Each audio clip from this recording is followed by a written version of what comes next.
Okay, let me just make sure I have the output captured correctly. Output, there we go. Okay. From Uniting the Cults and HistoryFlights Productions, it's The Hidden Faith, a truly independent investigation of the Baha'i Faith.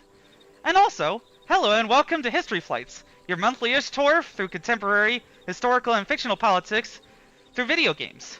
What is this, a crossover episode? If you don't know what Baha'ism, as in the philosophy, is, perhaps pause this and watch the rest of the Hidden Faith playlist that will be linked in the script that's linked in the description, explaining it, while documenting my personal journey grappling with the trauma of being married to a Baha'i and associating with these people. And of course, on this journey for truth, justice, and historical accuracy, I have faced many slings and arrows, including, just recently, from one David, who said, "It is very unfortunate that you are so incapable of coming up with these attempts at arguments against the Baha'i Faith that you need an AI to do the work for you. That is probably because there is nothing to really criticize, so it is hard for you to think of things. At least the AI is more perceptive than you are, since you don't seem to notice how it sees the truth, regardless of how much distrust and skepticism you want to spread against the faith. I do not feel that D.C. Shepherd and Wahid Azal are valid sources regarding the teachings of history or history of Baha'u'llah. What a smart AI! It knows that none of this is credible or true. First of all, I have never, and will never, use AI for any of my writing. The most that I've done is audio to text transcription for interviews and automatic transcript generation for YouTube videos to help me chapter. That's it. Yeah, it's never gonna be in the pipeline otherwise. And also, you're wrong. This actually refers to a completely different negative comment I was replying to at the time, which this individual who clearly has reading comprehension challenges thought was made by an AI.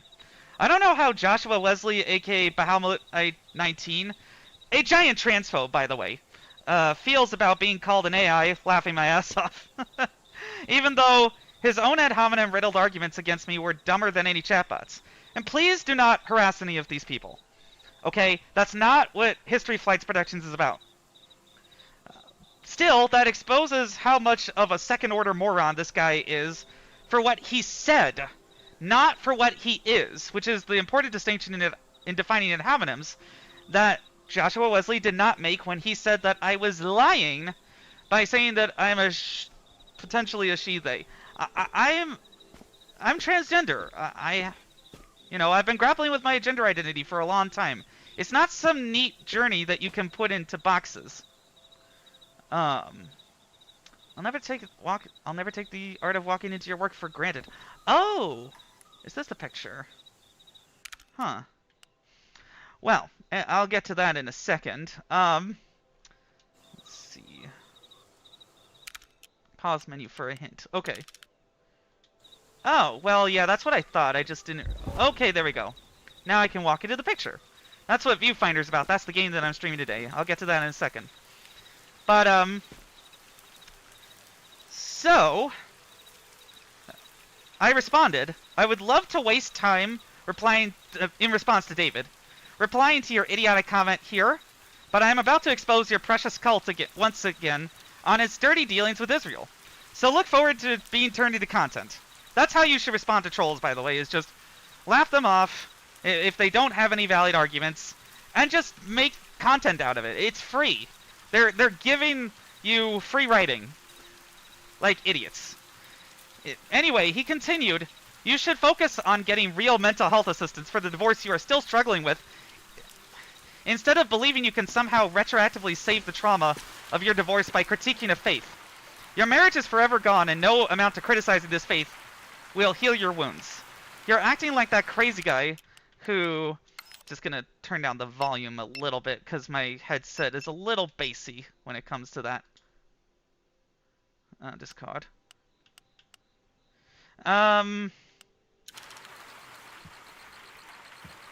Yeah, I hear you, Cult Buster, but I don't know how to actually display the chat right now. So I'll look at the chat later And put your chat messages in the comment, please, so it's a bit more adorable. I'm sorry, I'm still very new to this. Okay, so that is the master volume that was lowered. Oh, it hadn't been applied yet. Okay. Yeah, this isn't a very volume-heavy game or dialogue-heavy game, so I just will keep those in order to focus on the gameplay to some extent, but also this photography-based gameplay, but also interesting. The oh, okay, there we go. But also what the actual content of the essay is. Nice one. Huh? That's weird. Sorry, the simulation is really buggy on my end. Oh, I wish we were living in a simulation sometimes. Anyway,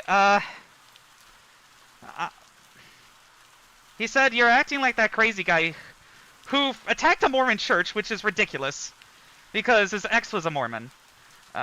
This don't forgot to capitalize Mormon the second time, despite doing so successfully the first time. Gold star for you, asshat. And had continued trauma from it. You need real help, not bad attempts at polemics in a vain effort to heal your pain. Dale Husband, who is an ex-Bahai, a history I am glad I do not share, and who also moderates the subreddit that is a resilient bastion of intellectual discussion and has withstood many Baha'i fundamentalist invasions, called Ex-Bahai under the handle CultBuster2005, explained it best. Such personal attacks, which have also been thrown at me occasionally, do not properly address our criticisms of the Baha'i Faith. It's just a smear tactic. And again, thank you for saying that being a Baha'i is not shameful, but being a transphobe is, CultBuster.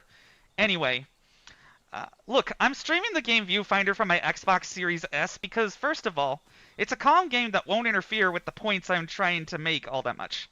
I learned that the hard way in hilarious fashion in the first episode that took place in Fallout New Vegas and was very disorganized because I didn't have a thoroughly researched and sourced script like I do now, and Romans with submachine guns and death claws were coming after me as well. And second of all, because it shows how my point is that we have snapshots of this horror going on in Gaza and the real history of the Baha'i Faith, in part because of the UHJ's hoarding of sources regarding the Baha'is. Ooh, teleporter time? Yes! So yeah, that's the goal of this game, is to build pictures to get to a teleporter.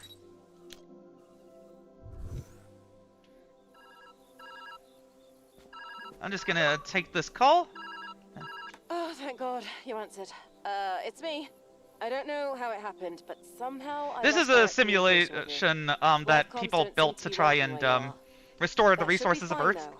We can talk using this method, as long as you pick up. I'll try to leave voicemails if you can't.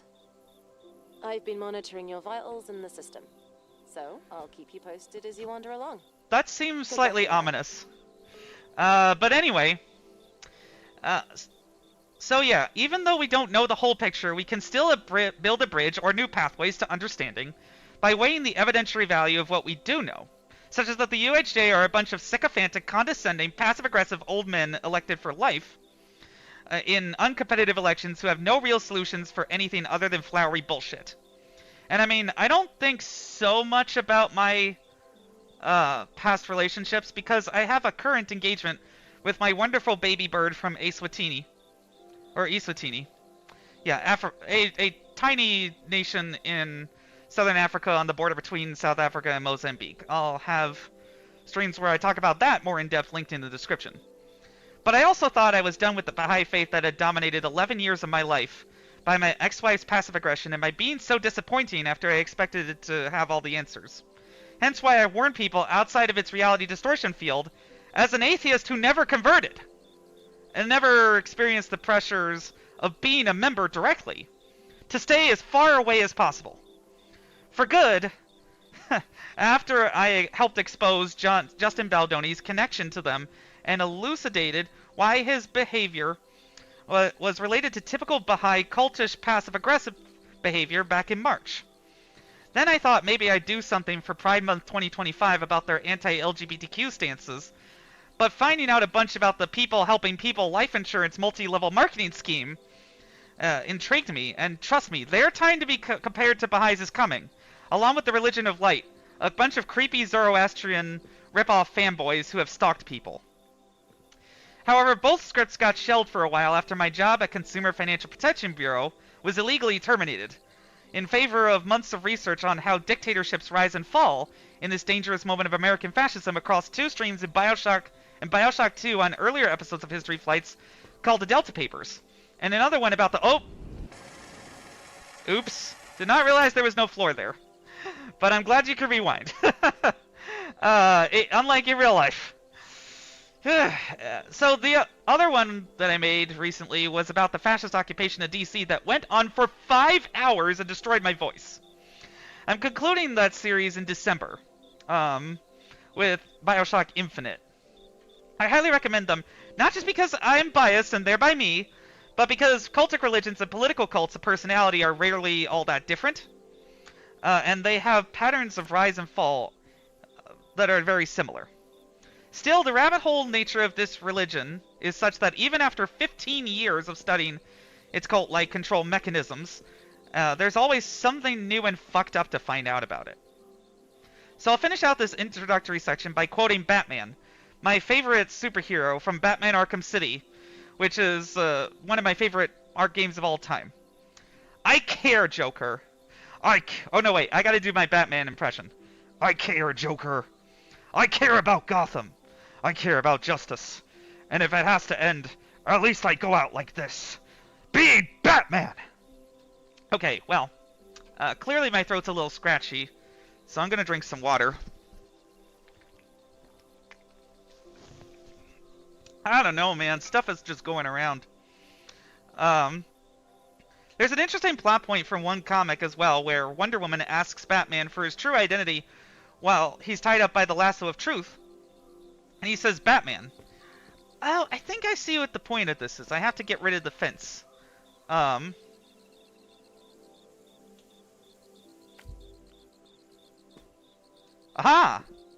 Fence deleted. So yeah, sometimes getting new perspectives can really clear the way. Which is why Baha'is should not just trust the word of the Universal House of Justice, even if they've been conditioned to. But anyway, Wonder Woman asks Batman for his true identity while tying him up with the lasso of truth. And he says, Batman. Because even though I have an identity away from the screen, I have friends, I have family, I have my fiancé, and our son, who means the world to me. The love from them both having profoundly transformed my life. To all those people who think I'm just seeking fame, fortune and fame from them, like some contestant on 90 Day, like some person on 90 Day Fiancé, fuck you. I hide their faces and will never reveal their real names or mine, and will stop at nothing to advocate for them as best I can while still protecting their privacy. And I have real things to say. I'm also never mentioning my ex-wife on streams or on Reddit again, to prove once and for all that this is not motivated by animus. And DC Shepherd is me. And if you don't like that, fuck off. So to all who have engaged in war crimes these past 2 years, I say to you, I am metaphorical vengeance. I am the wrath of history. I am DC Shepherd. And no matter how many trolls try to bring me down with personal insults because they don't have good answers to my arguments, to the evidence historical research provides, the mission of History Flights Productions has been and always remains the same. Truth, justice, and historical accuracy. Let me see. All it takes is one seed to change the world. Aha! Okay, well, not sure what that was about, but... Oh, another picture frame. Speaking of framing, in messaging around this conflict, October 7th marks the 2-year anniversary of the start of one of the most horrific wars in recent memory, led by genocidal Israeli and Hamas leaders trapping each other in a classic prisoner's dilemma and killing as many innocent people as it takes to win it all. Netanyahu, from right-wing fanatical Zionist imperialists in his Trump-like quest to use a war to stay out of prison. The fact that Trump could try and invade Venezuela in a matter of weeks to distract from the Epstein files is ridiculous to me. And Hamas, from other jihadists who have always dreamed of Israel's destruction, no matter how many of their own citizens perish. I will not conscience oppression Olympics from either side of this team sportification of tragedy. Surviving Israeli, some non-Jewish, as I'll explain, hostages have not seen the sun in 2 years. And Palestinian civilians are starving from an intentional cutoff of aid. And the only way either situation is resolved and accountability can start taking place is if the war ends in a negotiated fashion. Plain and simple. But you know who has not said one thing about it that actually helps anyone? The Baha'is, so called because their universal house of justice, is located in Haifa, Israel, at the bequest of the Israeli government and staffed by the only 70 Baha'is allowed in the country. Their stance of non-involvement in politics, while lobbying for themselves against Iran at the UN, as I'll explain, what hypocrites, is an attempt to seem neutral but really kowtows to every government, no matter how horrific, to survive until they can wait for the world to end and then become a theocratic Baha'i world government. Why can I not quite... Should I have deleted that wall? Yeah, I probably should have, actually.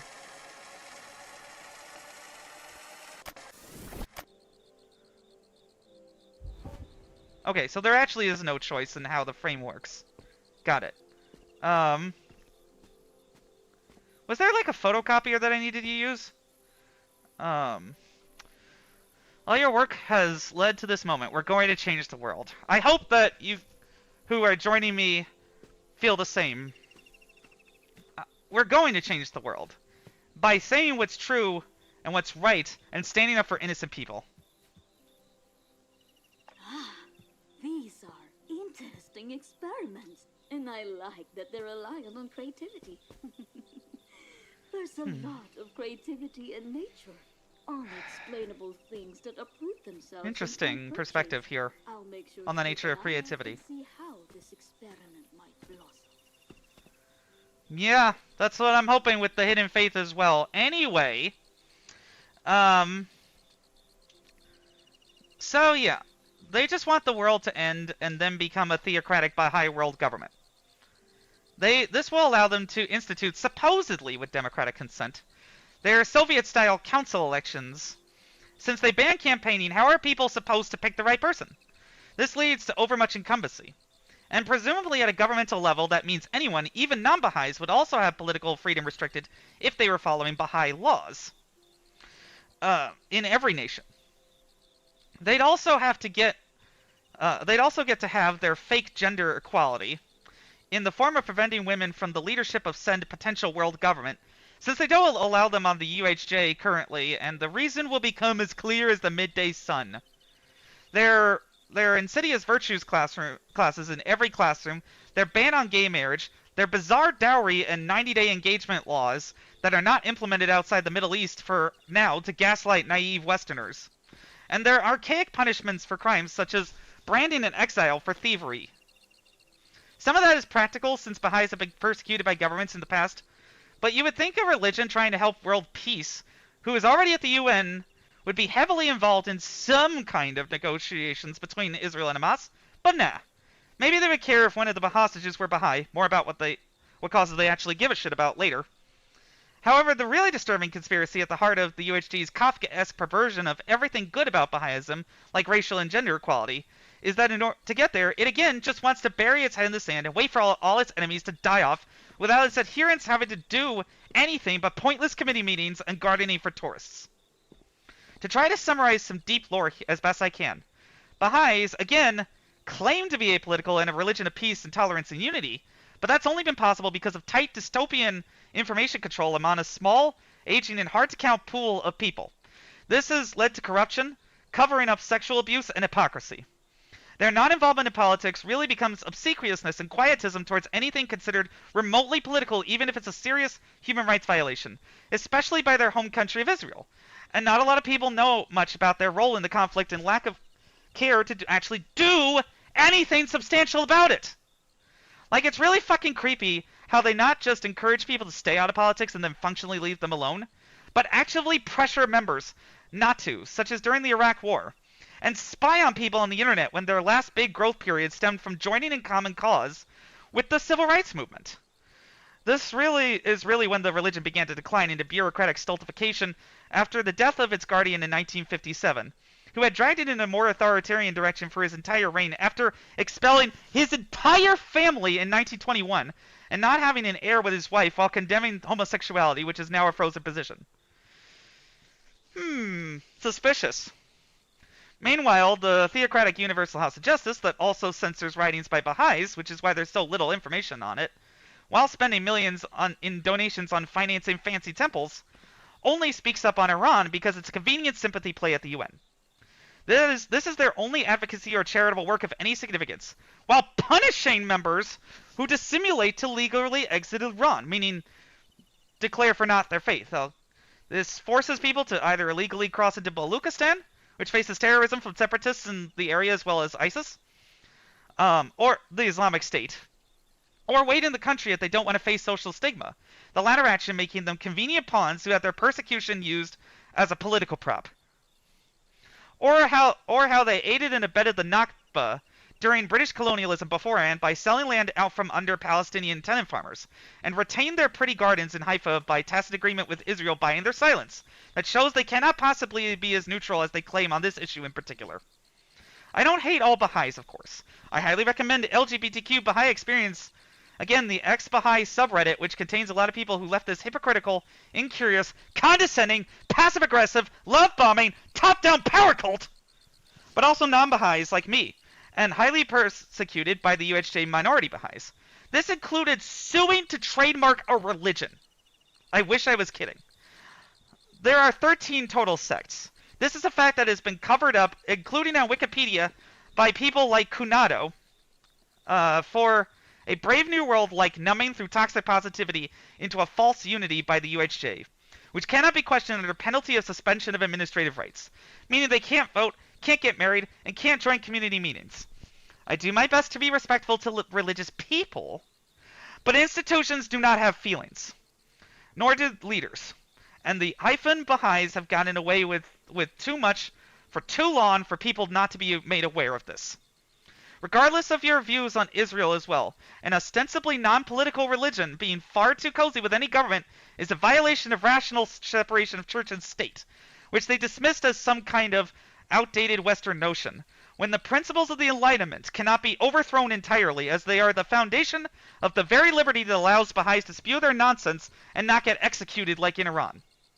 But high propaganda that supports the status quo must be vigorously opposed by all people who are outside this cult and demand more from religious leaders in the modern day. All while gardening while Gaza burns and Israel slips further and further into tyranny and international isolation. The level of indifference and non-empathy that Baha'i leadership shows borders on complicity at best with genocide, an active support of the Israeli one of the two genocides going on because working with imperialism has benefited them at worst. I would say it's fine if the institution remains apolitical, though IMO they should at least try to stop genocidal war and terrorism in their garden backyard, like how the Pope is seen as neutral enough to be able to be an intermediary in negotiations sometimes, or how John Paul II helped bring down the Iron Curtain. However, as I've repeatedly demonstrated, it is not fine to exert any temporal control over what individual members say and exert sanctions or pressure to silence people. Does that make sense? I stand by every word of the podcast we made together as well, but Wahid Azal can be way grandiose in his declarations, such as when he threatened to skull fuck a Baha'i to death, which maybe cut him off. And his willful ignorance about October 7th and the attached images, which I'll get to the contents of later, repulses me. However, his esoteric perspective is as a member of the Azali religion, the remnants of the precursor to Baha'ism called Babism that number maybe a few thousand today. Basically, the Bab thought he was a John the Baptist heralding a new Christ, but Baha'is think Baha'u'llah fulfilled it, while Azalis insist they have to wait another 1,000 years. Azalis were cast in the dustbin of history after a bloody power struggle, where Baha'u'llah at bare minimum looked the other way as his followers and those of his rival and brother Subi Azal murdered each other. His contention is because of maneuvers Wahid Azal's contention is because of maneuvers by Baha'u'llah after his exile to Palestine by the Ottomans. As a result of all the murder, both he and Subi Azal were sent away, with the latter going to Cyprus. and his descendants Abdul Baha and Shoghi Effendi to secure their holy sites while burying their heads in the sand, as well as the active support of British colonialism, the Israeli state that I've cited multiple times, that at least they were negligent when it comes to the Nakba in particular. Although I'm not a radical anti-Zionist, that term has been stretched to the breaking point by its critics because merely wanting a Jewish state with a secular and democratic character that has some of the highest religious freedom in the Middle East, even now for Arab Israelis who are torn between their ethnicity and nationality, and show how flattened this debate has become in an attempt to score points, to exist is different than persecuting Arabs and Greater Israel, in my opinion. However, I am inclined to agree that the Baha'is do not have clean hands when it comes to the expulsion of 700,000 people. I hope this new episode of this podcast sheds new light on the conflict, as learning about Baha'ism did from my understanding of comparative religion and eventually authoritarian tactics, and will take care to make only what statements I can support with evidence. For instance, I plan to explore the deeper history of the Middle East through the study of the Late Bronze Age and the Byzantine Empire's role in it next year. More on that in a bit. As I have loved studying this land ever since I first read about the cradle of civilization in 6th grade. I hope you can all find that useful. So please, it is very hard to make free content on the internet. Please like, subscribe, hit the bell if you really want to see more. I still don't quite know if everything meets the definition of a legal genocide because I'm not an international human rights lawyer. Even though I can see that both sides' armies have apocalyptically genocidal intent. After all, it's hard to see so much rape of female hostages by Hamas as anything but plausibly genocidal, and intended to make sure they can never have fully Jewish children, or even damage their reproductive system, period. Just as Israel is starving children because they know they won't grow up strong enough to fight back, as well as using human shields, which the Biden administration tried to do something about in its final weeks but failed. Because none of us are experts in international law. Information quality is also generally poor in war zones, which are also highly susceptible to propaganda from both sides. Oh, man. Oh, gosh. Yeah, at least this helps a lot. Okay, I see the point here, I think. Ah. Alrighty then.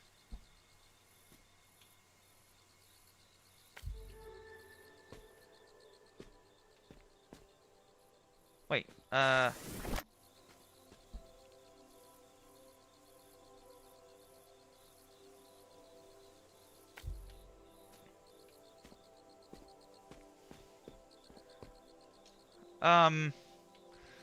that erased the frame, though. Uh-oh.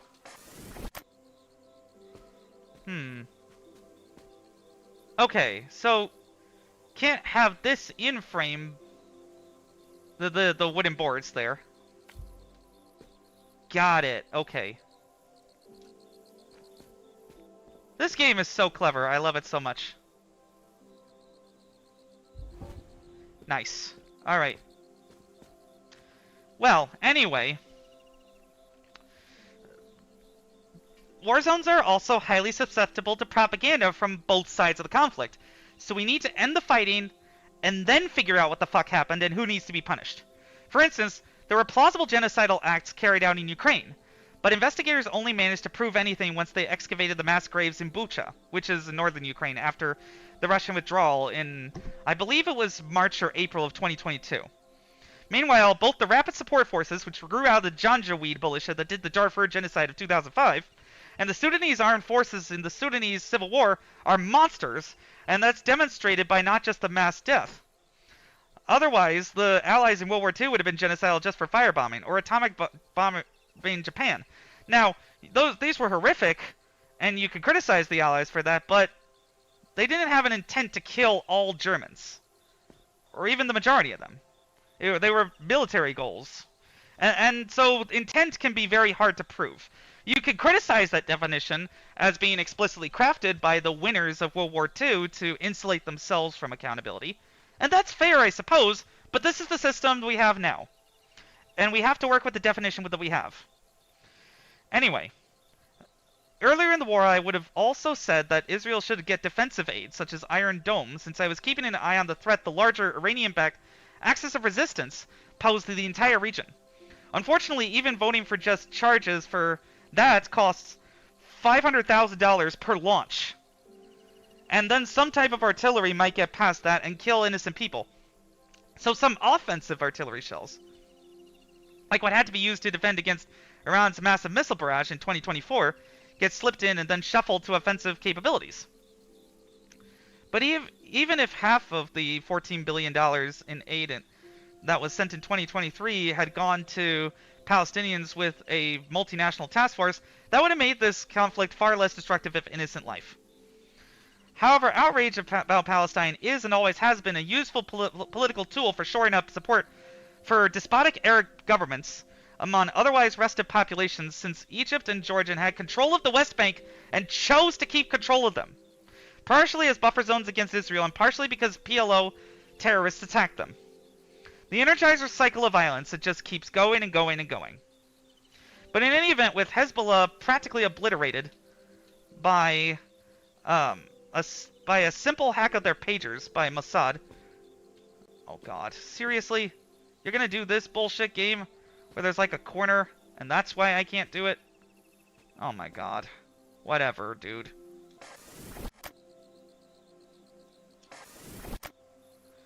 Alright. Now, how to get rid of this for good?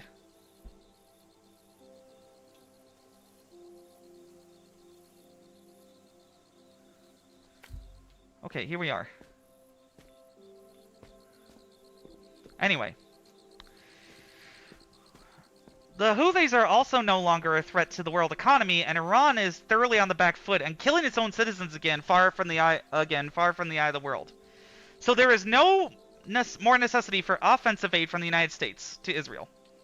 If Netanyahu is unable to supply Israel's own defense, then he can explain that to his people who have given him low approval ratings over the hostages and the unnecessary deaths of Gazans and IDF soldiers in the meat grinder. What's frustrating is that the United States has abandoned any kind of moral leadership other than that which will allow a fascist who exploited pro-Palestinian protesters' anger to carry Michigan. Yet President Trump had no actual solutions. He just wanted to claim an easy victory and then fuck off like he always does. Meanwhile, 4 of my Jewish friends are constantly terrified to be so in public, and a Lebanese friend of mine lost her infant cousin in Beirut. So this is personal to me. I feel powerless as well because the Middle East has been my favorite region to study since 6th grade. And the one time I felt like I thought I had explained why Biden was moving so slowly and had a workable solution with World Central Kitchen, a week later Israel bombed it and the World Central Kitchen and US Navy jetties fell apart. It's also frustrating that the orange fascist fuckface who is currently militarizing American cities. Yeah. Interesting. So much for being a peace president. And he's such a whiner about the Nobel Peace Prize as well. By the way, he colluded with Netanyahu to stall the deal that had already been negotiated with Biden a year ago. This is the exact same deal that Biden was offering until he was elected. The fact that our foreign policy is now so inconsistent that governments can just stall until they can get a favorable change in administration is ridiculous to me. And now people are giving him credit for it, when all he'll do is rush over to get a parade and an ego boost without doing the proper groundwork to make sure Hamas doesn't come back into power or Israel doesn't kill people, which has already been going on and is potentially creating another failed ceasefire, like the one in, I believe it was January 2024? Yeah. Anyway. It's like, for instance, how Trump had summit after summit with North Korea for nothing. And he negotiated a deal for American withdrawal from Afghanistan with the Taliban without including the American-backed government. Then gave Biden an impossible timetable for it, basically selling thousands of American casualties over 20 years, and as well as the fatalities from 9/11. And the civil rights of hundreds of thousands of Afghan women, and the lives of Afghans who had cooperated with the American government because they thought they were actually working for a better future for their country. Down the river so he could pat himself on the back for the bare minimum of work. I try not to just mouth off about this conflict unless I feel like I need to take a stand against sloganeering or specific pieces of misinformation on the Chinese propaganda-riddled Clock app. That, yes, I am streaming now, on TikTok, but, you know, that's where most of my audience is, and my audience is not susceptible so much to misinformation. I see, I think. I need to power this in order to do that. Oh, it's like a lithograph? Like a darkroom photograph, too. Huh. Huh. Interesting. Okay. Well, this game keeps just coming up with clever gimmick after clever gimmick. Ooh.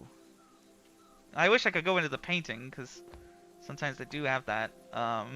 But not quite now. Anyway. The fact of the matter is, though, that I'm talking about the side of TikTok where people thought sharing watermelon filters would do anything. Again, what I don't know about the wider conflict, what all of us here and comfortable on the internet in the United States or the rest of the world don't know, could fill volumes of research.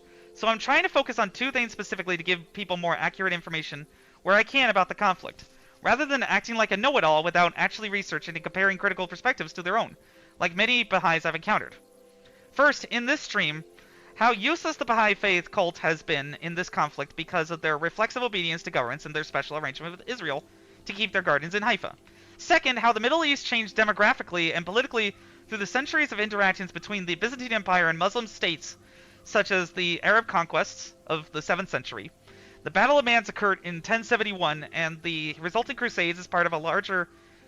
and other such things, as part of a larger history flight stream about the Eastern Roman Empire called the Missing Empire that explains the Middle East. Byzantium is my favorite historical nation. My favorite historical nation, excuse me.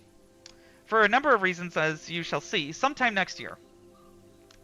My hypothesis, as I research this, is that both Jews and Arabs have valid claims for native inhabitation here, in the land of Canaan.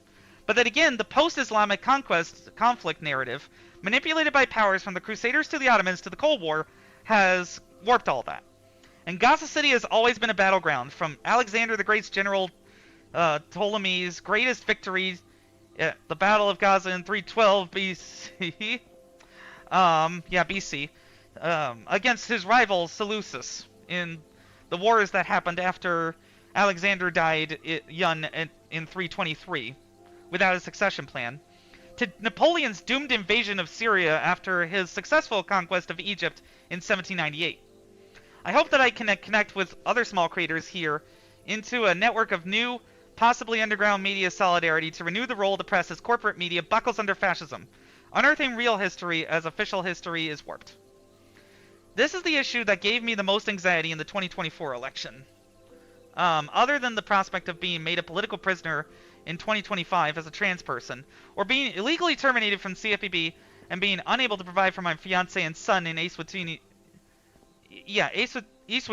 excuse me, as a result, which is a related and competing anxiety that I and many others have discussed, so I will rehash as minimally as possible here. When I was 9, my pregnant cousin was working in the South Tower of the World Trade Center when her life was cut short by terrorism. We didn't find her body until 3 months later.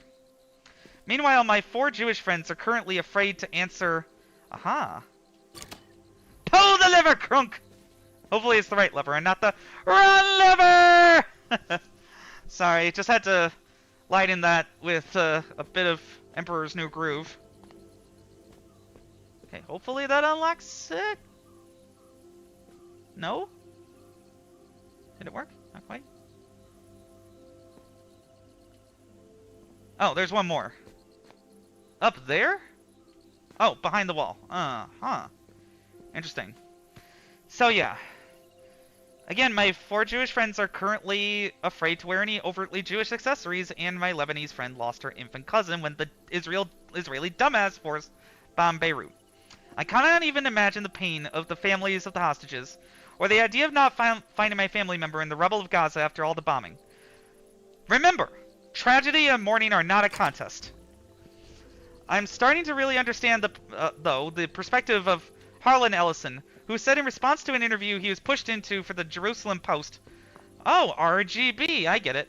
That's the basis for computerized colors." That he was pushed into this interview by the Jerusalem Post by the U.S. Information Agency, and he said, "All of you guys out there in the Middle East are out of the same melting pot, and you're all as crazy as a butterfly on absinthe." What a fantastic line from such a misanthrope. "I don't know whether you're all Canaanites at the base, or you're all Jews at the base, or out of the land of Nod, or whatever the hell you were at the get-go, Semites or whatnot. But you've been fighting there now for something like 8,000 years. You never had 5 minutes of quiet and peace. You're forever killing each other over the Holy Grail or whatever the hell it is, and the rest of the world has had to suffer with this. Great things have come out of the Middle East, but stupidity seems to be your chief export. Stupidity and violence are your cash crop, all of you." And this was before September 11th. I said, "My solution to the problem in the Middle East is this. We erect a wall 26 miles high around the entire Middle East." And, there we go. Okay. Sometimes it's a little finicky about the alignment. We erect a wall 26 miles high around the entire Middle East, like this. That's Syria, Lebanon, Saudi Arabia, Iraq, Iran, Israel, Egypt, all of you. The whole bunch of you, 26 miles high with one door, like a regular door in the front of a house. And every 10 years we will open the door and look inside. If you're still fighting, we close the door. Laws again? I'm probably butchering that. You should live and be well. Go and fight and kill yourselves. But if we peek inside and it's safe, if it's nice, if you're not fighting, and you've got peace and quiet, you can come out and play with the rest of us like human people." You have to pretend, again, like all those who are comfortable and have all the facts about this horrific war without an investigation by a UN special rapporteur, or can talk down to Jewish or Arab people about how they feel, as if cold, hard political facts are so easy to put in the forefront of one's mind when you can't go to Israel for your honeymoon, or ever talk to your baby cousin again, is the height of hubris. So I don't share that perspective, Harlan. I'm sorry. I have no mouth and I am a scream. It's probably one of my favorite science fiction short stories, alongside The Sound of Thunder, but yeah, I don't take that position. At the same time, it is a war. There has been anti-Semitism, and I will heartily agree with anyone saying that Israel is committing war crimes, but to ignore the evils of Yahya Sinwar and Hamas while highlighting only Netanyahu's disgusting behavior, or ignore wider geopolitical context, and to have demanded that Kamala act differently than the president she works for in the middle of delicate negotiations for a sustainable ceasefire in exchange for the hostages, was to risk any proposed solutions not working or causing unintended consequences. Or its advocates sounding ill-informed international relations just does not work on social media's timeline.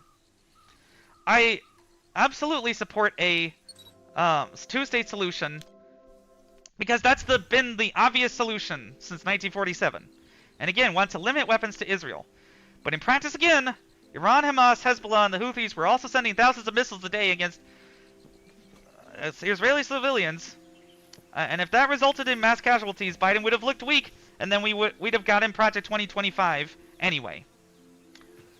Also, thanks to defense manufacturers putting locations in multiple states to grab Congress by the straw hairs. If any factories shut down as a result of weapons cancellation, Republicans would immediately jump on that and also game with the far larger pro-Israel voting bloc. And then we have Project 2025. Slurs and violence in either direction were also counterproductive in both sides, when really we should only be for civilians against madmen. Are guilty of poor message discipline, ranging from Palestinian protesters, kidnapping a maintenance worker in Columbia University, to Israeli protesters destroying the peaceful encampment at UCLA. Okay, that must be the next level. Yeah. I kind of wish I went back to my alma mater of American University to see what was going on, but I was not sure who to talk to or how to use my voice as an alum.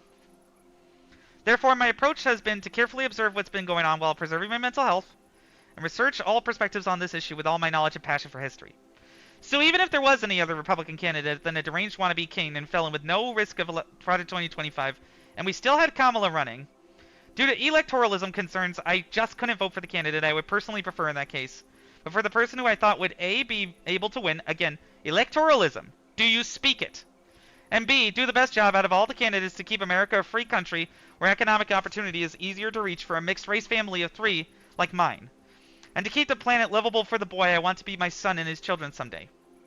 Therefore, please try to understand my perspective as I will attempt to do with yours, and have a respect for each other as human beings while doing so. Again, the way to be neutral here is to support all civilians against all leaders.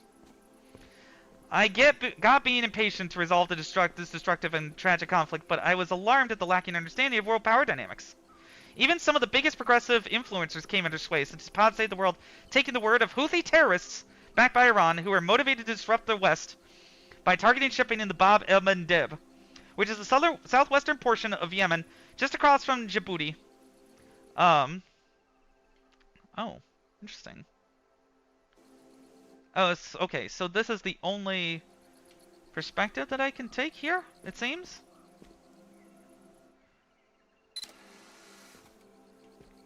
Okay. It's interesting that in this virtual simulation there's analog equivalent to photos. This is called skeuomorphism, which is the attempt to give people a comfortable, familiar feeling by replicating physical objects, such as the save icon being a floppy disk for all this time. But anyway. So yeah. The Bab el-Mandeb is the southwestern portion of Yemen just across from Djibouti in the eastern Horn of Africa. And they wanted to disrupt that as much as possible because international shipping relies on it. It was ridiculous that they would stop attacking shipping instantly if Hamas got a permanent ceasefire without returning any hostages. Meanwhile, large chunks of the pro-Palestinian movement that weren't Russian or Chinese bots appeared to completely enamor themselves the near-theocratic power they had over their followers to bludgeon them through social shaming into repeating mantras such as settler colonialism and genocide without strong evidence.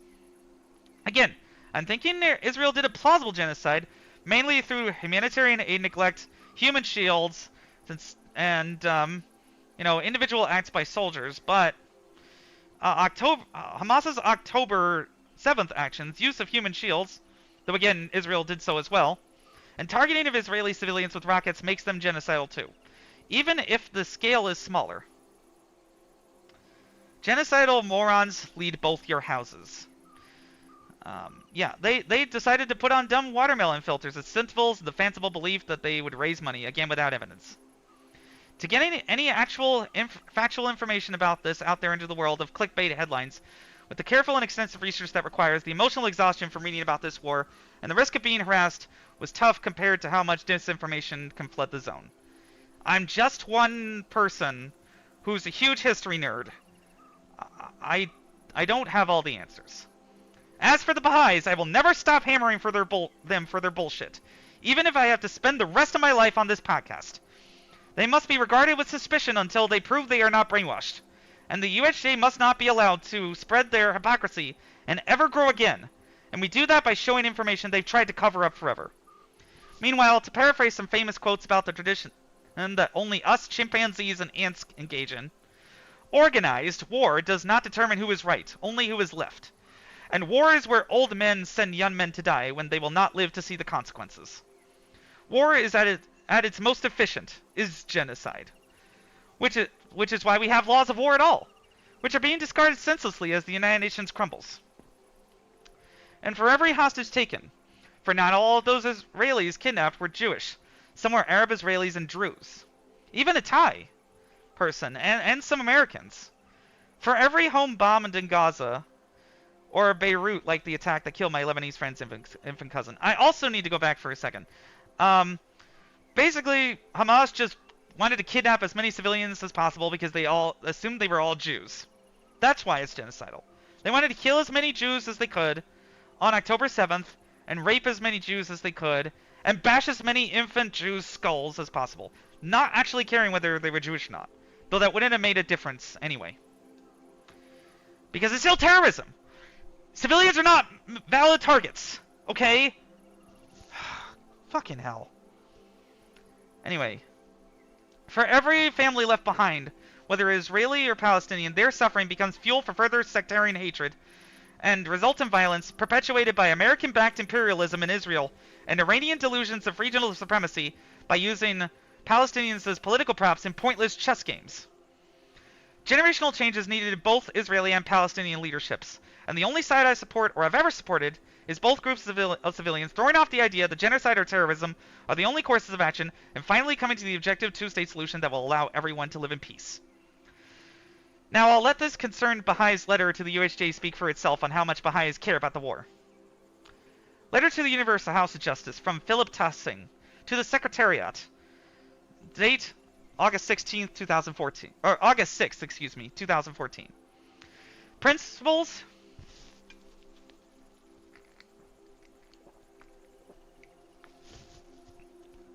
And context for Baha'i actions in conflict zones with reference to Gaza.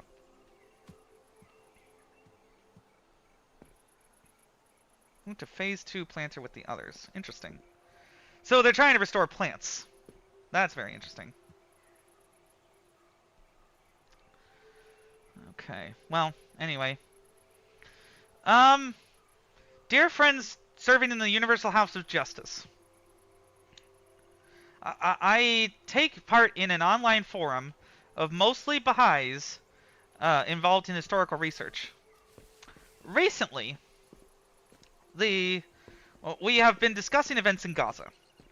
The world has been exposed to many images of the tremendous suffering of You know what? I think I'm going to move my camera so I can actually see the text at the top. Hang on. Like that. And like so. Boink. Okay, yeah, that should be better. So, the world has been exposed to many images of the tremendous suffering of Palestinians in Gaza, rightly so, I think, as it is a great humanitarian crisis.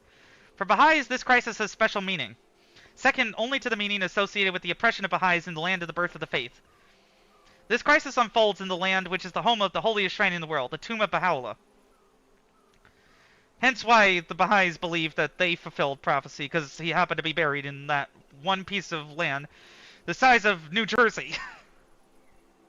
Baha'i historians know that Abdul-Baha received his knighthood from the British Crown as a result of his actions on behalf of the Arab inhabitants of what was, at that time, British Palestine during World War I. No, that's not what happened, but I'm gonna give that guy the benefit of the doubt. The needs and problems of the inhabitants of that land therefore have a special place in the hearts of Baha'is. Moreover, it is understood that the fact that a land which includes Haifa fell into the hands of Jewish partisans. What? Oh. Oh! Interesting. Excuse me. Let me think. I see another camera up there. Let me see what... Oh! Okay! Aha! Now I have stairs. But I don't want to block whatever that is either, because I think it's a collectible audio dialogue. Actually, maybe I don't care. For this playthrough, because I don't want to distract from my message right now. Aha! Nice. Hopefully I can access that. Be sure to catch my good side, alright?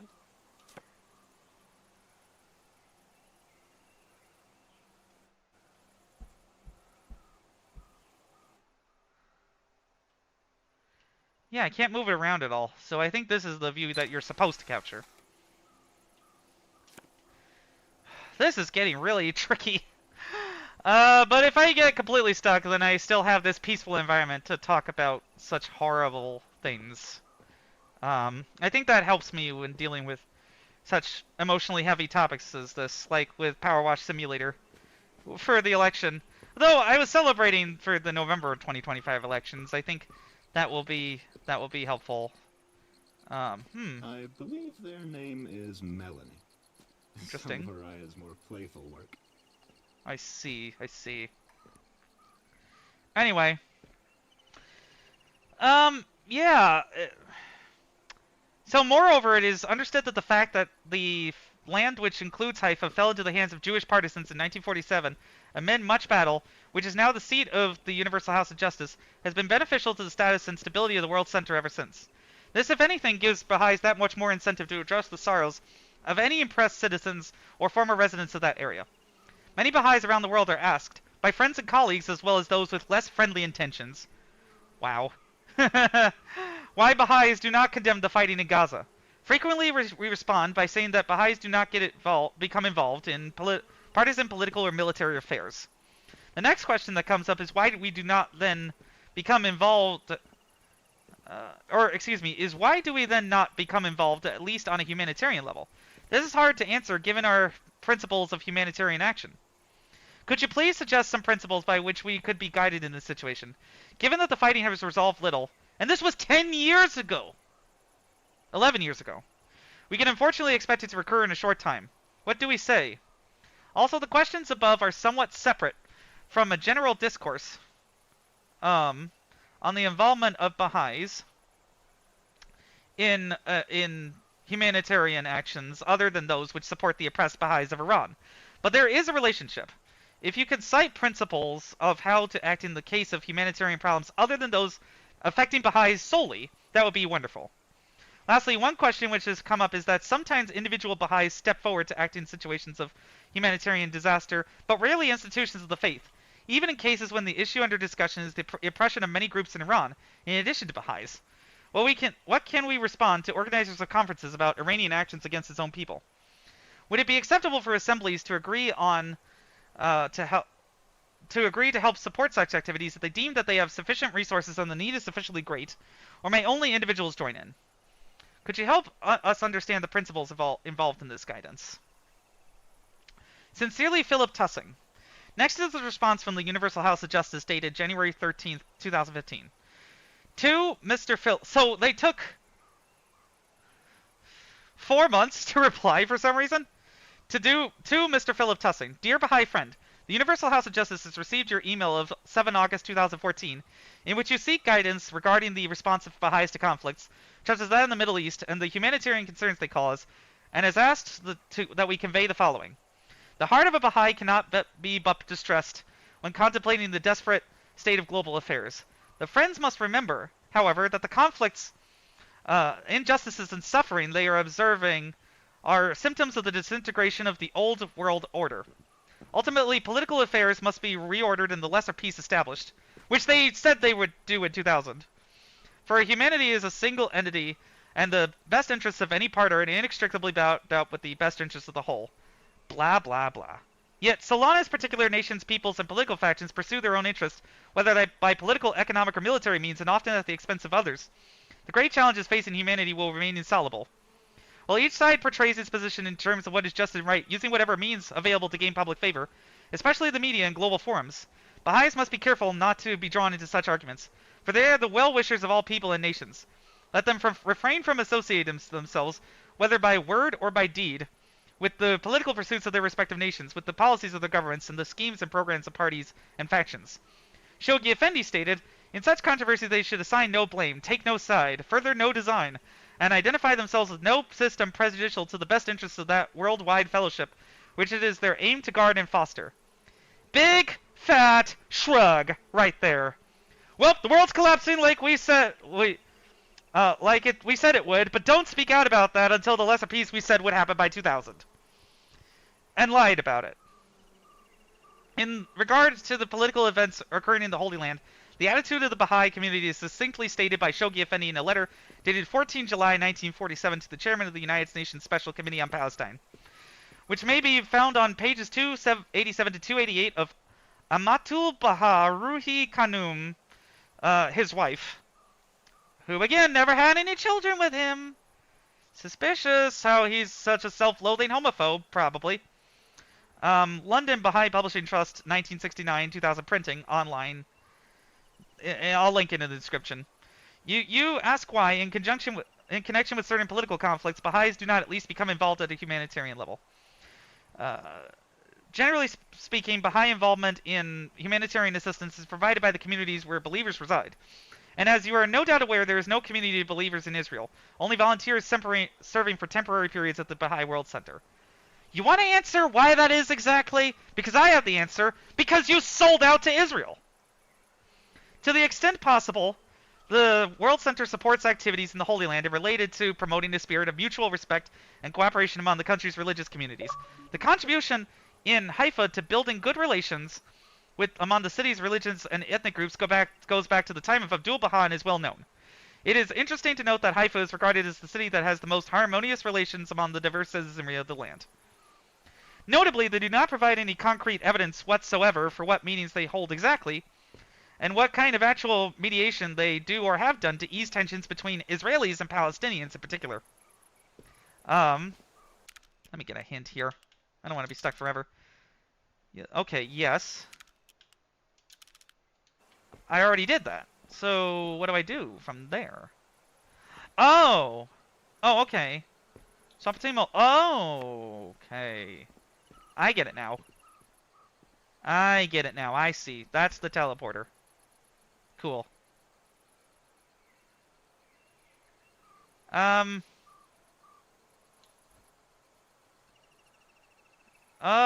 Did this go? Well, you know, I might as well try, and if it doesn't work, then...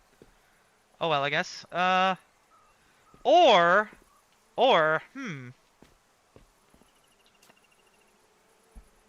If I flip this around... Is that a teleporter? That should work. Right? I hope so. Excellent shot. Nice. Alright. MC Escher physics for the win. Anyway. Okay. So, yeah.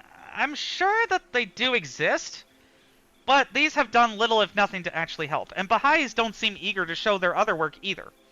Like, if they claim to be so neutral, they should at least have offered to mediate an end to the conflict. Like Qatar and Egypt have been, despite their own immorality in other situations. As to your question whether Baha'i institutions may take action in relation to the oppression of others, such as various groups in Iran, Baha'i institutions can and do take part in activities that defend the human rights of others. For example, the Baha'i international community has often spoken out about the oppression of other religious and ethnic minorities in Iran. Source for that? Nada. Zip. Of course, in determining what kinds of activities Baha'is and Baha'i institutions may take part in, a crucial distinction should be drawn between those that possess a partisan political character, which is basically anything they don't like, participation in which would be contrary to Baha'i principles, and those that do not. Again, how about the UHJ draws the distinction then? The letter writer was asking what would help to get involved, and specifically what humanitarian concerns the Baha'i Faith is actively involved in advocating for that do not involve Baha'is, and they pointed back to the one example they care about, Iran, without evidence other than a vague assertion that they advocate for anyone other than Baha'is in Iran. But I'm not callous about this either. I do understand that the persecution of Baha'is is real, it's just that, like, it's very cynical how they go about this. Rest assured of the supplications of the House of Justice and the holy shrines that you may be confirmed in your efforts to share the healing message of Baha'u'llah. What a crock! Keep up the marketing efforts and donations, including 19% of your after-tax income, whether you're alive or not, every year. That will bring world peace somehow. Like, yeah, they come after your will. With loving Baha'i greetings, Department of the Secretariat.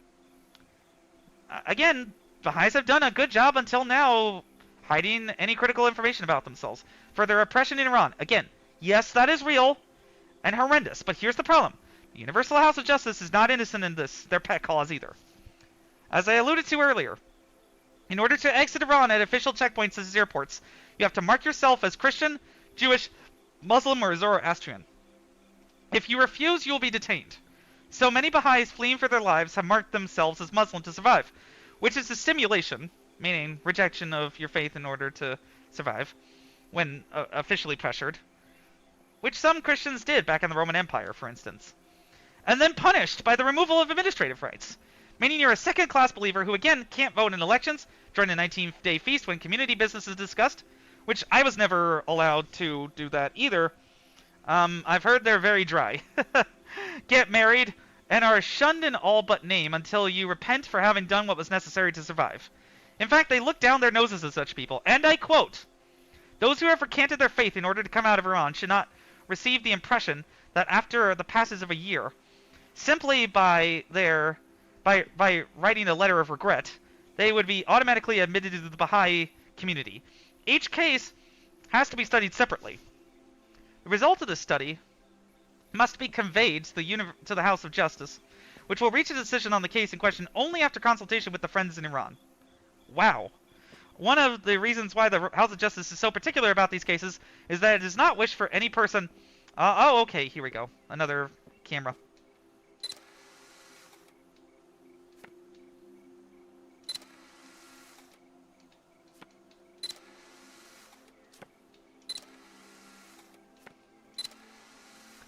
Hopefully I'm not goofing up here, but I think I get it now.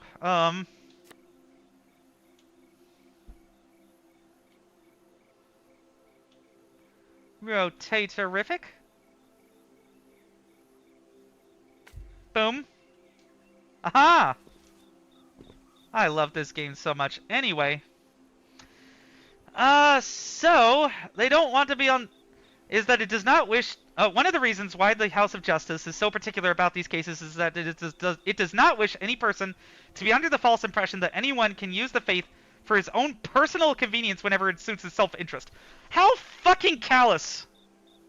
The believers who have denied their faith in order to leave Iran, you know, not get killed, should realize that they have betrayed the many steadfast Baha'is who, at the cost of their lives, have steadfastly refused to recant their faith.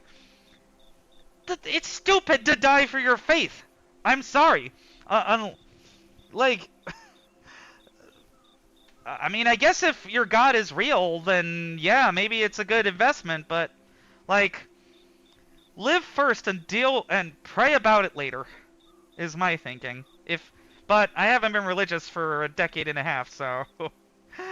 This has led many Iranian Baha'is who don't want to be on the outside to either trek across harsh terrain to other countries illegally, as I mentioned, putting themselves at far greater risk of a more painful life and possibly death than even the worst Iranians would impose for the egos of 9 accountable old men, or they remain trapped in Iran, to potentially be used as marketing props for Baha'is to the UN to gain sympathy, which is all they've ever discussed to the UN despite their lack of political advocacy for anyone else. A commenter in another thread I made also put it well when it came to Israel-Palestine.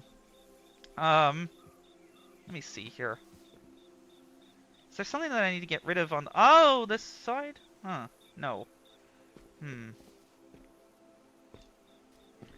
Yeah, well, this is what I was talking about when using and rotating perspectives to build bridges.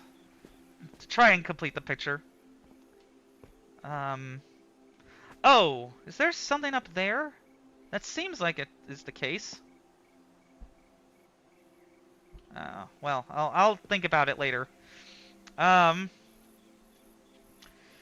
commenter said, "Really, thank you so much for your work. Talking to a Baha'i about this topic is like pouring water into a toaster." The reactions are honestly creepy. I just don't understand how Baha'is can seriously talk about the development of the multi-million-dollar shrine to Abdul Baha, talk daily about the situation of Baha'is in Iran, for a time also about Ukraine, though I've had a hard time finding a source about that in time for publication of this live stream, and then completely avoid the problem that is currently affecting the entire world. If you claim to be the moral compass for humanity, there is no way around addressing it. The suggested solutions for these kinds of conflicts are usually extremely naive, too. We just need to understand and respect each other. Good morning, Sherlock. The Israel-Palestine issue is the prime example that this faith cannot provide clear answers to serious problems, despite the fact that in some cases it's crystal clear. Shooting children is wrong, period. And also bashing baby skulls is wrong, period. That really fits a UHJ which has done nothing, is all out of ideas, and tells supporters to basically do nothing because they have no local community to help at the behest of Israel. Oh, and I have provided clear answers, and as you can see, done so plenty of times against both genocides. The rape, kidnapping, murder, and torture of hostages, along with rocket attacks by Hamas, and the unconscionable bombing, blockade of humanitarian aid, and occupation by Israel. It's all over my profile. All over this stream. All over many videos. I'm not asking them to take a side even. Just to condemn the killing by both sides and try anything!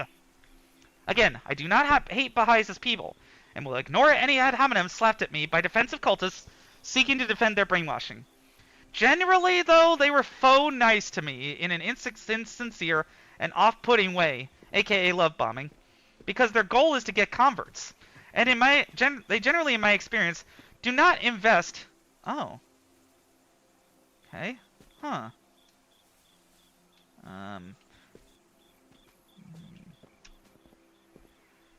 Lots to think about. Because I'm supposed to get batteries, I know that. In order to place them on this power pad, and then power the teleporter, but I don't know where to go to get those right now.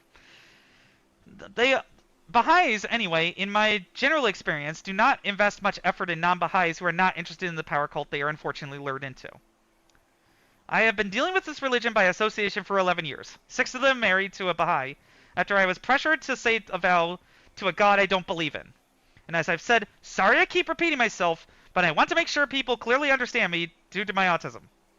I'm still barely scratching the twisty history here and standing on the shoulders of giants like Juan R.I. Cole. It is my pleasure to expose the UHJ. For me, for the deconstructing Baha'is I've interviewed, anonymously for fear of retaliation, which of course got me attacked by one of the cultists, Joshua Wesley. For Blake Lively and Jenny Blake, or Jenny Slate, excuse me. Yeah, that was an original quote from a while ago, and Anyway, it's Jenny Slate, who are made to feel uncomfortable by the toxic positivity and smug self-righteousness off Baha'is often bring. For my friends in Ex-Bahai, for every LGBTQ Baha'i who has had to silence themselves, for bureaucrats with far worse to hide. Just because their abuses aren't as widely known as those of other cultic religions like, say, Scientology, and can be covered up easily by fake smiles from celebrities, does not mean they don't have anything. And no religion gets such special treatment when it comes to positive coverage, such as a minimized criticism section on Wikipedia constantly patrolled by Baha'is internet spies like Hunado, in part because of their extensive cover-up of past sins that is now unraveling. Baha'i propaganda clearly shows that they are not neutral on the Israel of Israel versus Palestine either. In a book titled The Covenant of Baha'u'llah by Abdib Tahirzadeh, who later became part of the Baha'i leadership, we read this on page... Oops. Uh-oh. Oh no. Zooming.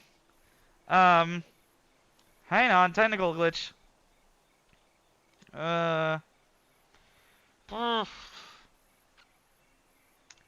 Okay, there we go. We read the following on page 363. In the year 1948, a fierce political upheaval erupted in the Holy Land. The State of Israel was founded, which resulted in the ending of the British Mandate. War broke out between the Arabs and Jews, and the great married Arabs fled the country. During this period, Shoghi Effendi remained in Haifa, and in the face of great dangers and severe difficulties, carried on his work as usual, including the building of the superstructure of the Shrine of the Bab. Who cares? People are dying! But the rest of the family, who were covenant breakers, allied themselves to the Arab community and fled the land. Among them were the family of Mirza Jalal Shahid, which included Ru Raha Khanum, the daughter of Abdul Baha, Tuba Khanum and her son Ruhi, his wife Zara and his brother, 3 cousins of Dr. Farid, Nayir, Afnan, his wife Ruhangiz, again, I'm sorry if I'm butchering these pronunciations, sister of Shoghi Effendi, and their children.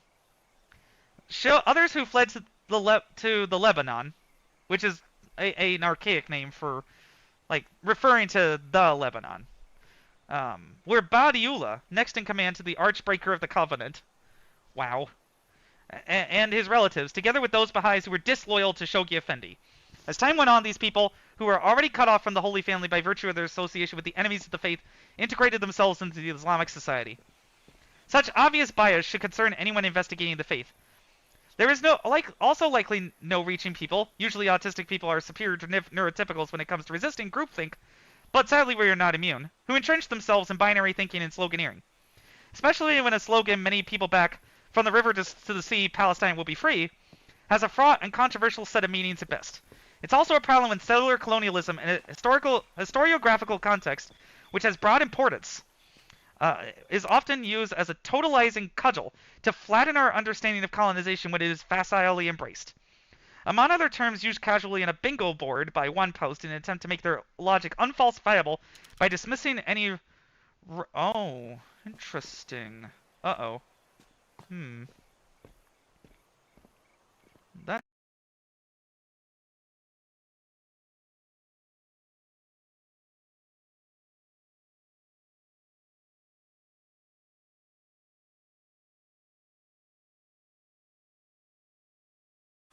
This is definitely gonna go on the pet the cat part.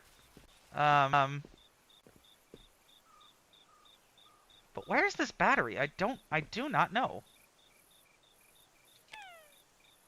Orange? Okay, I guess. Petting. Anyway. Well. So yeah.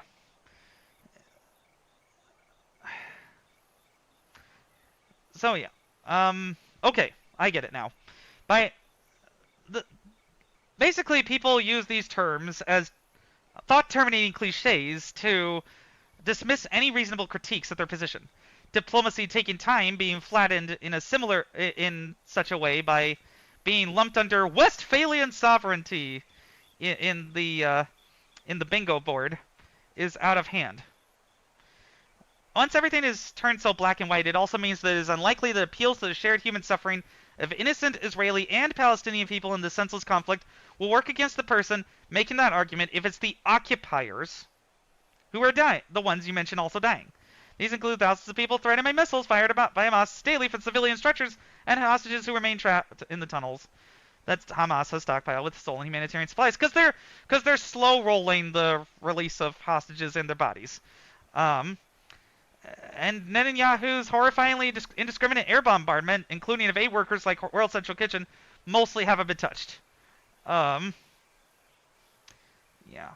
Let's also not forget the hundreds of Jewish women and young girls brutally raped and murdered by Hamas in an effort to cause a disproportionate military response by Israel, which succeeded. But the fact of the matter remains that, as this Slate article on the definition of genocide points out, one can find from the river to the sea distasteful or counterproductive, and find Israel's uprooting of the entire civilian population of northern Gaza under conditions of mass deprivation and violence to be a shock to the human conscience without, again quoting from the article, being like the members of Congress who use the word genocide and other such terms as a cudgel to foment rage and invite opprobrium. Meanwhile, other definitions, such as... So, I only get one hint for the entire level? Great. Cool.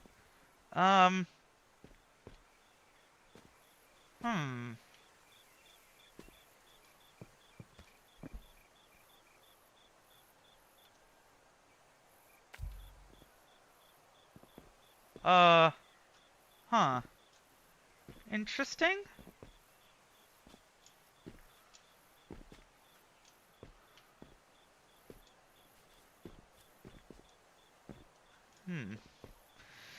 Yeah. Meanwhile, other definitions such as war crimes or crimes against humanity likely better describe the outrageous things that both Hamas and Netanyahu have done to perpetuate their power, at minimum. That's again not to minimize what's going on, just assess it accurately, which is required in order to actually find and advocate for solutions, rather than just yell from overly online corners. Again, I do think it more than I did before, that both sides are committing genocide, but again, I do not know. I can more confidently say general war crimes. Netanyahu bombed as much as he did in an attempt to get the war over with quickly to cover up his intelligence failures by not listening to Hamas, by not listening to Mossad. Technically listening to Hamas, if you're counting spying by Mossad on them, that was ignored.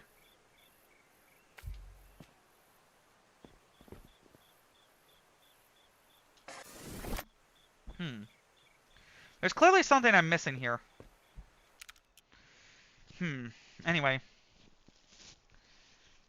So, I mean, I'm terrible at puzzle games, just for the record. Anyway, he also did this to keep his coalition and stay out of jail by appeasing his national security minister, Ben-Gvir, and the largely U.S.-born settlers who support him that are perpetuating the cycle of violence in the West Bank, which hardly anyone is talking about due to the media's hyper-focus on Gaza. Hamas, meanwhile, along with Hezbollah and the Houthis, among others, has acted as a spoiler for Iran for years in its series of regional proxy Cold Wars. Regional proxy Cold Wars called the Middle Eastern Cold War, or the Mini Cold War, that hardly anyone was talking about. And attacked when they did in an attempt to prevent Saudi Arabia from recognizing Israel diplomatically, which has succeeded handsomely. Both sets of decrepit leaders, again, need to be removed in order to have any hope of a free Israel living side by side with a free Palestine. These will be long and difficult actions that need to be understood through the lens of reality rather than hyper-online bad faith debates. Or just keeping your nose out of it like the Baha'is do. Yes, I get how radicalization works. Generally, bombing people into submission doesn't work, and leaving young men unemployed and angry makes them more susceptible to radicalization, which is why the U.S. war on terror was a complete failure in Afghanistan and a slightly less total failure in Iraq. Many people refuse to see, however, that I have repeatedly called Israel's bombardment and other crimes against humanity, such as deprivation of basic services, as horrific and counterproductive, just because I'm not as maximalist as they are. And saying, oh, Zionism, this and that, and the other thing. If I had the power today, I would make Israel withdraw in favor of a multinational peacekeeping force, preferably be led by the Arab League. This is something that the U.S. is working on getting together in the ceasefire Trump rushed through without disarming Hamas, even though it's apparently going to be led by Tony-Blair, the monster who dragged the UK into George Bush's manufactured invasion of Iraq for some dumb reason. But Netanyahu is primarily responsible for the disproportionate response and all the innocent Palestinian blood shed here.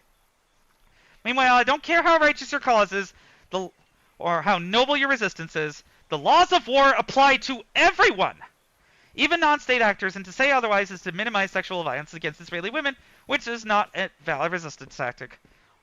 Again, civilians are not valid military targets. As I've said, Hamas got... To say otherwise is to basically blame my cousin for being an American in the wrong place at the wrong time on 9/11. And I will not tolerate that. Anyway, the laws of war applied... Okay.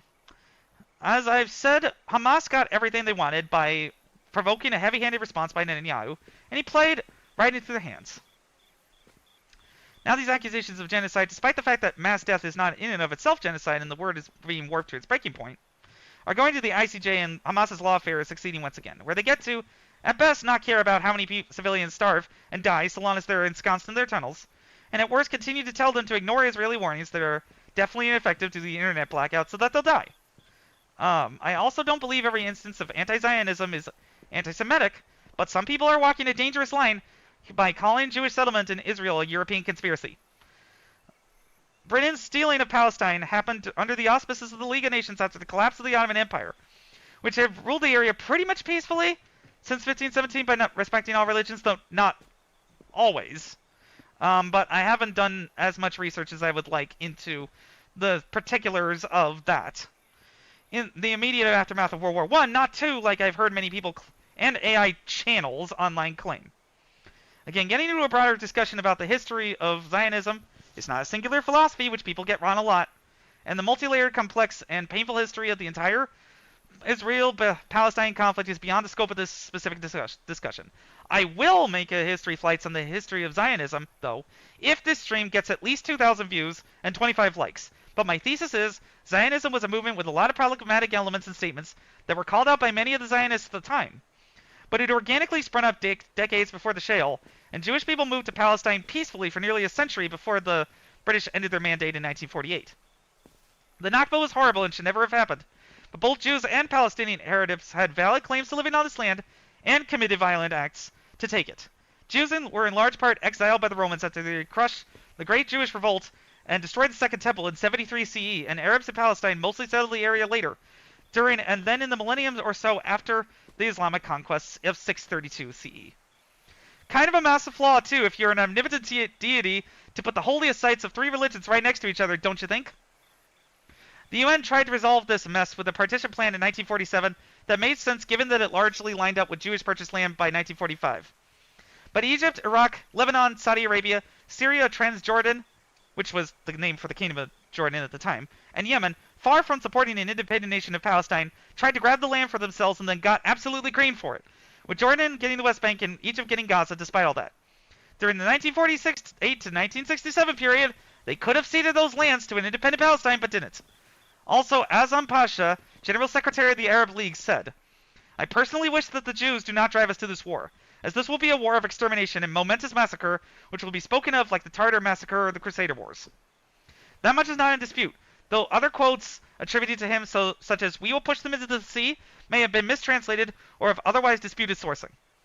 This established a cycle of violence perpetuated by short-sighted and vengeful leadership on the part of both Israel and Arab countries that continue with Israel's 1967 conquests that it felt were justified to create strategic depth, which is basically like, okay, our heartland, strategic depth, lots of territory that enemies have to fight through in order to get to the heartland.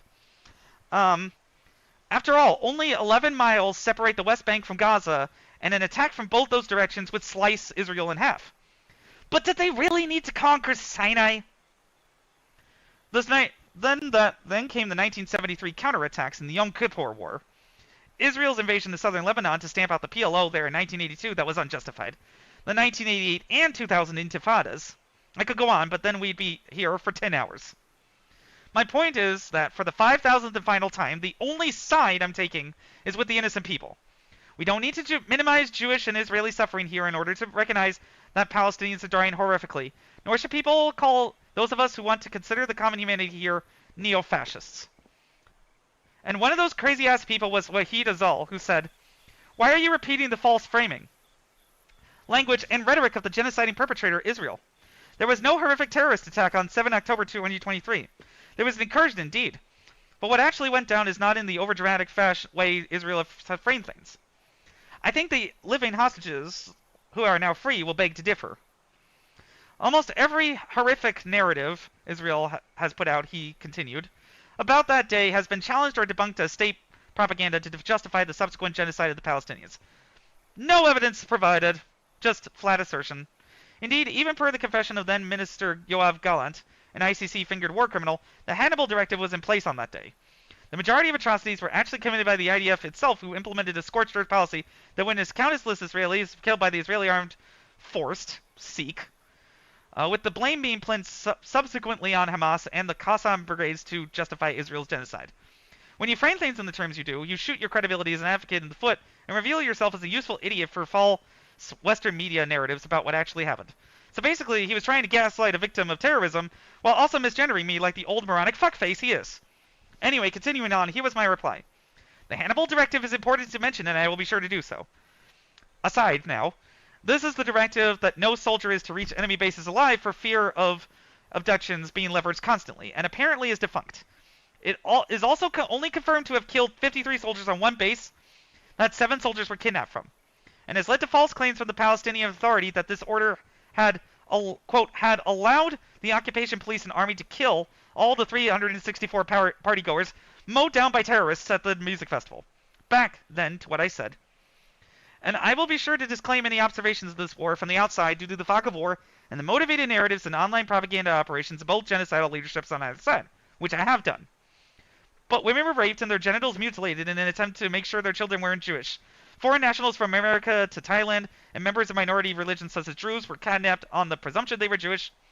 Babies had their skulls smashed, and dozens of people, many of whom were killed by idiocy, have been trapped by, later, like in failed military operations or bombardments, have been trapped in tunnels without seeing sunlight for 2 years.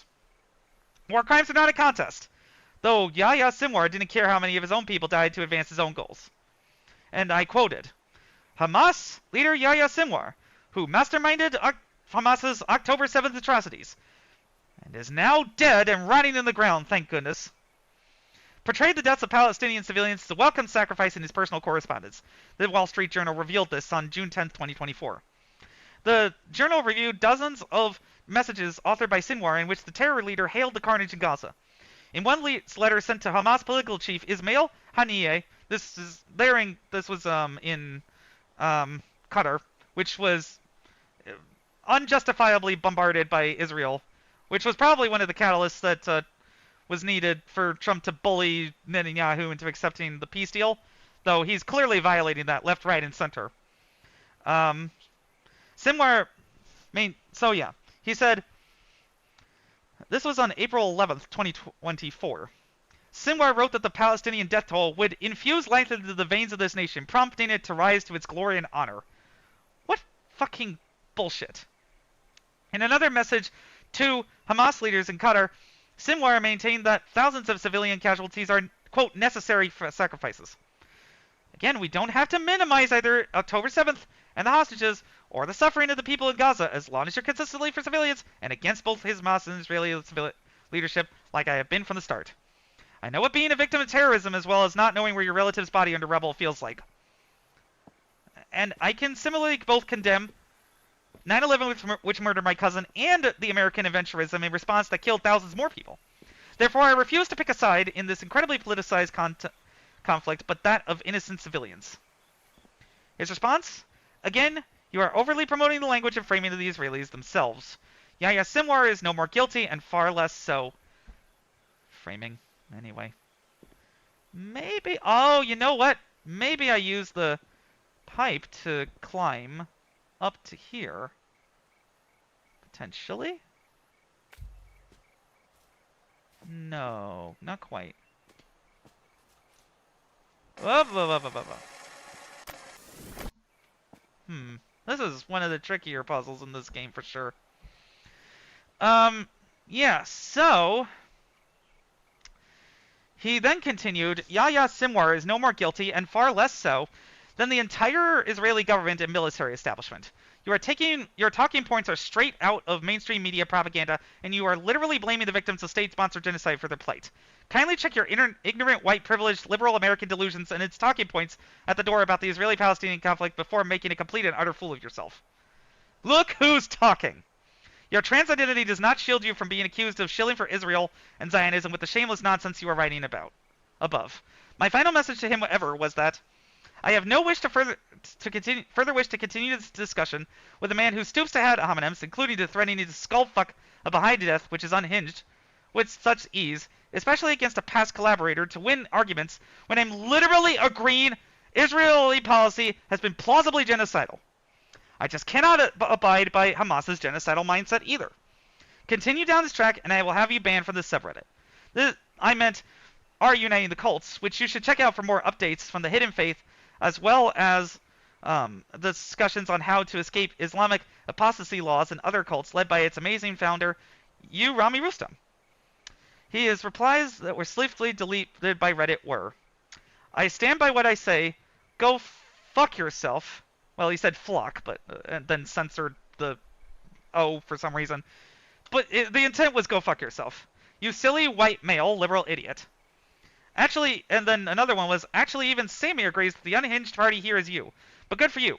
Who the hell Sammy is, I have no idea. His imaginary friend, maybe? The rest of the message was cut off by the tiny notification bar on Reddit, so I have no idea. Deranged sociopaths need to be hounded off the internet, and it seems Reddit finally nuked him in response to those two replies.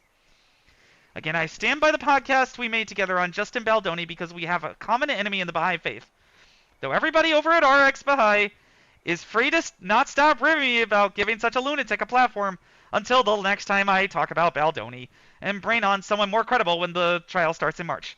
Like, I'm hoping to talk to Ofi Doki about this because she probably has a lot more knowledge about the trial itself or some other Justin Baldoni focused creator so that then we can compare notes.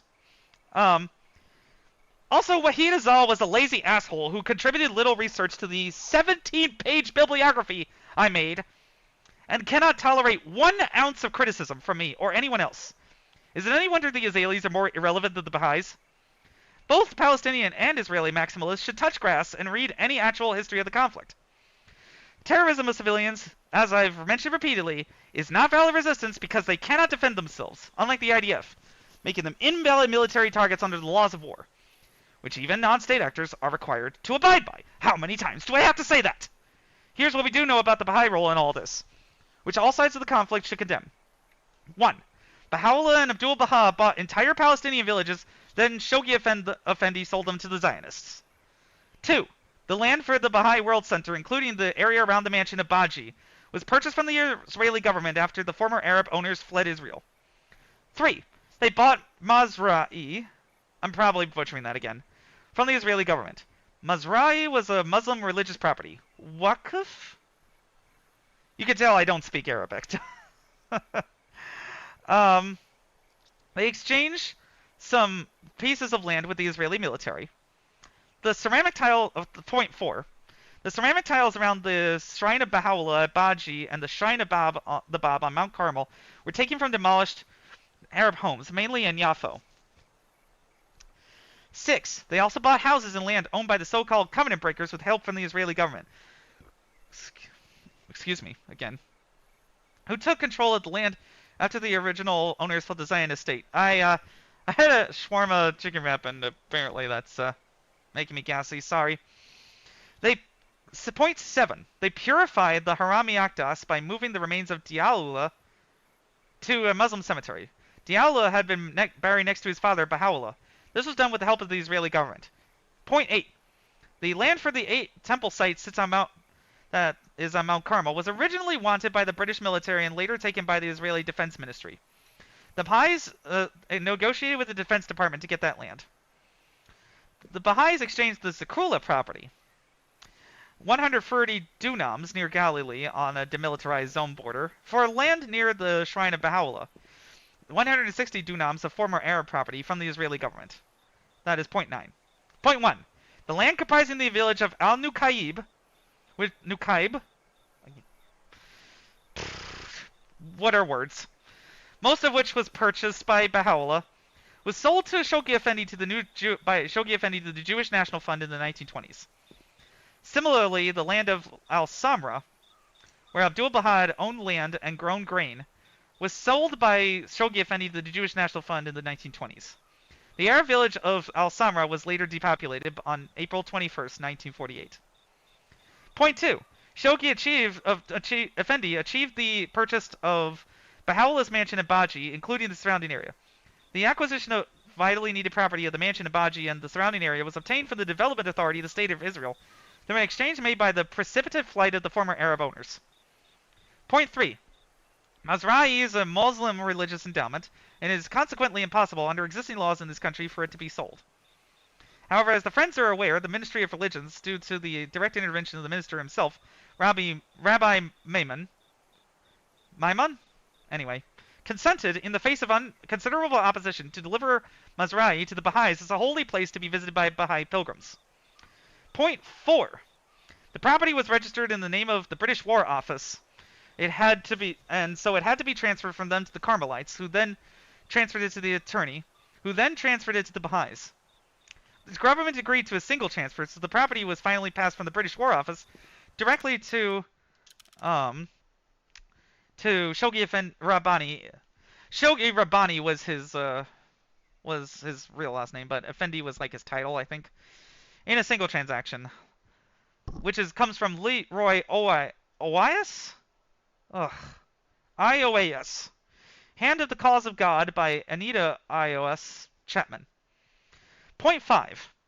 The chipped ceramic titles around both shrines at Baji and Mount Carmel were collected and hauled by their trucks from the demolished Arab homes in Yaffo mainly, which is a blog talking about the Baha'i Covenant from, again, Leroy Ios.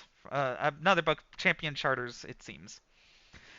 Point 6. The second parcel belonged to the wife of Sidney Sprague, who was also the sister of Amin Farid, Abdul Baha's secretary during his travels in the West, who defied the master in 1914 and had become a covenant breaker. When Sidney's wife supported Farid, Sidney had initially remained loyal to her and was expelled from the faith. Ultimately, he left her and came back to the faith. This is how fucking delusional their system of shunning is. It's like Jehovah's Witness level. The issue was finally resolved when the State of Israel took possession of the land, as it did with the holdings of many Arabs and some others who fled the country during the War of Independence. Israel then sold the land to the Baha'is. Earl Redman, Shoghi Effendi, through the Pilgrim's Eye, Volume 2. Point 7. Announced to hands in all national assemblies that following the loss of the appeal to the Supreme Court, the government expropriation order has been implemented, resulting in the complete evacuation of the remnants of the covenant breakers and the transfer of all their belongings from the precincts of the most holy shrine, and the purification after 6 long decades of the Harami Akdas from every trace of their contamination. What is wrong with you? Measures underway to effect transfer of title deeds of the evacuated property to the triumphant Baha'i community. Shoghi. Again, they love to prevail in court and beg governments for help. Cablegram from September 6, 1957. And then another one said, announced in all caps, because that was how the grams worked at the time. Announced Baha'i world removal from immediate precincts, holy shrine, Baha'u'llah remains Mirza Diaullah, younger brother Mirza Muhammad Ali, his accomplice in efforts to subvert foundations, covenant gods, soon after ascension Baha'u'llah. This final step in process purification, sacred international endowments, faith in Baji from past contamination was providentially undertaken. Point 8 is apparently the same as point 4. Point 9. The Zakrullah property near Galilee happened to be on the immediate border of Syria with Transjordan in the demilitarized zone, and the State of Israel was very anxious to acquire that land. Officials approached the Zakrullah family to buy their property, but when the guardian was asked, he said no. The master told you to keep the land. It cannot be sold. And someone had the idea of trading this property for the Baidun land around the shrine of Baha'u'llah. The guardian approved of this being done, and Lowry Houts, the first American to come out on pilgrimage after a 10-year hiatus due to the troubled conditions in the country, remained in the Holy Land to begin the negotiations. On his departure, Leroy carried the lengthy transaction to its conclusion. What if... Oh, you know what? Maybe? Maybe I do like so, and can get around behind here. This way. Huh. Oh, you know what? This way I can do like so. Aha. Aha! Now I think I'm getting somewhere. But I'm definitely going to need to... like that. So I don't end up destroying anything important, I think. Ah, okay. I'm getting it now. Hopefully that's enough distance for me to jump on. Yes. Alright. Finally not so stuck. These solar panels are definitely important, though I can't quite figure out... Oh, you know what? One more jump, probably. Okay. Like so. Huzzah! But what to do from here? Anyway. This was also from Leroy iOS, Hands of the Cause of God by Anita iOS Chapman. I'll also quote this post called, in conclusion, almost, yeah. In conclusion of the analysis portion. I'm tired, sorry. I was raised by... Well, first of all, I need to mention that the OP asked me not to link it directly, but it's easily found on Ex-Bahai. This was titled, Anyone Else Incredibly Pissed About Being Lied to About Israel? The OP says, I was raised Baha'i, obviously am no longer. Well, yeah, I figured if you were posting on Ex-Bahai. But anyway, figured out young I was queer and always felt guilty about it. Witnessed the hypocrisy of the adults, but also extremely glad I was raised knowing all humans are equals, etc. Yeah, again, like...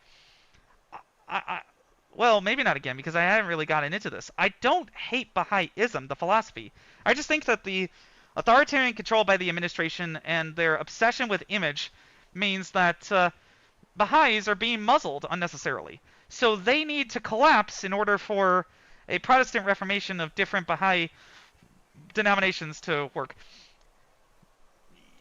The Christians used to think that they had to be one church and then realized that they couldn't stand each other a lot of the time. So that's what denominations are for, is for people to have these kinds of differences without being constrained by a single central authority. Anyway. However, I was also fed the lie of how amazing Israel is my entire life, how amazing pilgrimage is, how one should strive towards a year of service at the World Center in Haifa. My ex and her mother-in-law definitely did that a few times. I never did. I kind of wish I did, because the gardens are pretty, and it would have given me first-hand knowledge of how Haifa is, but, you know, I might poke around there if the area is ever safe enough to do so, and, crucially, if there's a free state of Palestine, that would be great. Anyway, the OP continues. I remember learning of the apartheid conditions in high school, and while I continued doing Ruhi, etc., because of family expectations, the image of the faith was absolutely shattered for me. There's been some dispute about the use of the term apartheid due to the security situation, but that's beyond the scope of this stream. The Baha'is do nothing, avoid politics like the plague, and then I hear from my still Baha'i family that they voted for the moldy orange. The image of the faith was... okay, sorry. That they can't speak on the situation because it's political, seek. Or, no, it was politiel, the way the OP spelled it, which is that's why it's seek. May deeds, not words, be your adornings, which is a quote from someone, probably Abdu'l-Baha. But your deeds do not show you believe in the equality of men and women, nor do they show you believe we are all one human race. That food, water, and shelter are human rights. To water the plants in the gardens while people are dying from not having clean water a mere 100 miles away. Cleaning the steps with that same water. Baha'is also don't help people. I remember one time we had a group collab with Habitat for Humanity to build houses, and only 3 other people showed up with my 5-person family, from a community of at least 200. Probably because they were being asked to do pointless committee work. But what happens if I... No, that's not going to work. Still very, very stumped. Anyway, just going to go back onto solid ground.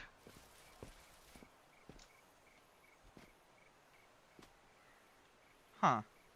There has to be something up there. Right? That would make sense. Oh, that probably is where the battery is, actually. What if I do, like, so? I mean, that won't work from that angle, but maybe it'll work from another angle. So, the OP continues. All I remember ever hearing about... Oh, you know what? I gotta get up there, I think, too. But anyway, all I remember ever hearing about was teaching and that we needed to give more to the fund. I feel misled, lied to, disappointed, angry. I can't talk about things like being scared of the current state of things with my mom. She gets so defensive even when I just want to talk to my mom. When my husband and I had to put one of our dogs down, she said, "He doesn't have a soul, so no, I won't pray for him," so incredibly coldly. I miss who my mom used to be. I used to talk to her about everything.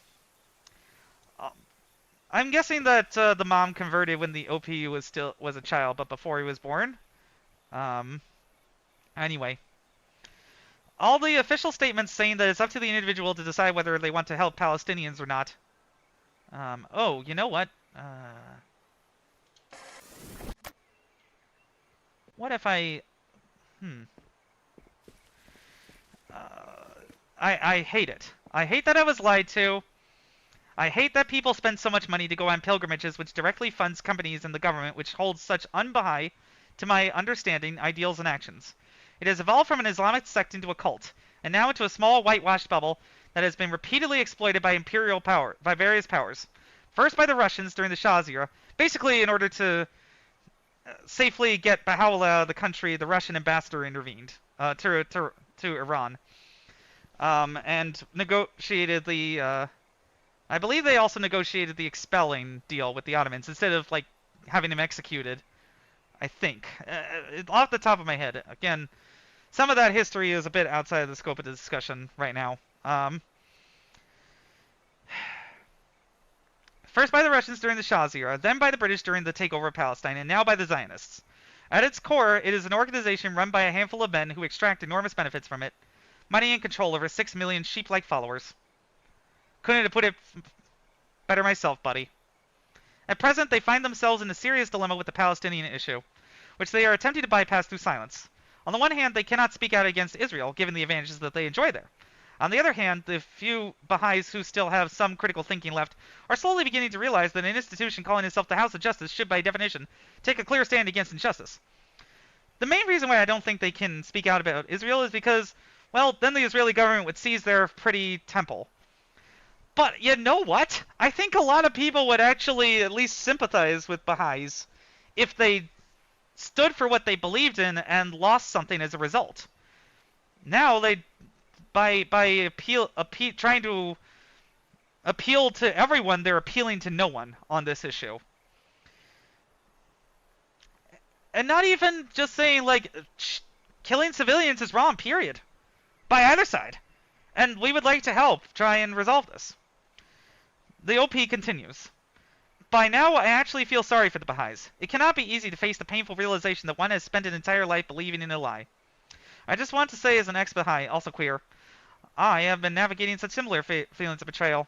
Baha'is in my family and my community would often become very silent and uncomfortable when asked to share their thoughts and feelings about Palestine and Israel, along with many taboo issues in the faith, like gender inequality in the UHJ, writings about homosexuality, etc. Yeah, those are their pressure points. Like, ask any Baha'i about those and watch the mask of niceness fall away very quickly. Or not any Baha'i, but like, just, it's a litmus test. If you meet someone who says they're a Baha'i, and they're able to express their own mind about it, great! You know, But if they just say, oh, homosexuality is a test, or, well, we can't really do anything about Israel or Palestine, or, oh, the reason will be clear as the midday sun about gender inequality in the UHJ,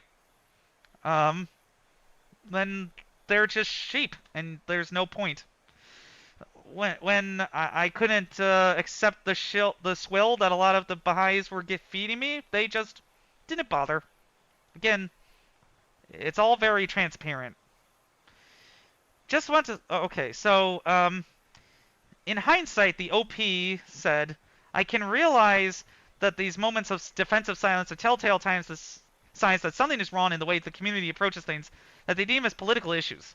I also have so much rage and sadness for the years I spent dedicated to the faith, and all my years struggling to seek understanding.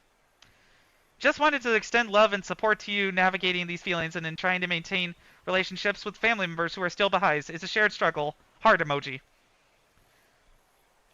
That says it all when it comes to the Baha'i perspective, or lack thereof, on the conflict. And, I dare that Daniel dude, or Bahamut, or anyone to discount that person's perspective and call them AI and hurl ad hominems at them. I will defend them with every ounce of my knowledge, with every liquid ounce of my empathy. And I would like to close with a personal anecdote unrelated to any of this. You see this shirt I've been wearing all stream? The one with the tiny blue and white stripes? This is actually from my maternal grandfather, who lived from 1927 to 2025. In 98 years, he saw a lot of revolutionary technology, going from the age of radio to large language computer models. And in all that time, he may have occasionally been hard to read emotionally. I think he was on the autism spectrum, but do not hold that against him, as I'm proud that I got that and my strong sense of justice from him.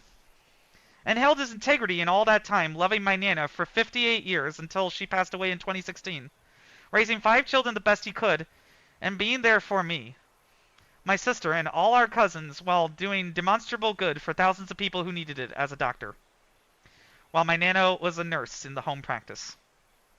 And so have I, as I have roared against tyranny, stood up for my home city against fascism, debunked misinformation, and held power to account. Can Baha'is honestly say the same of their religion, as it has declined into bureaucratic stultification? Perhaps that will lead you to actually independently investigate the Baha'i faith, which is all I've ever asked.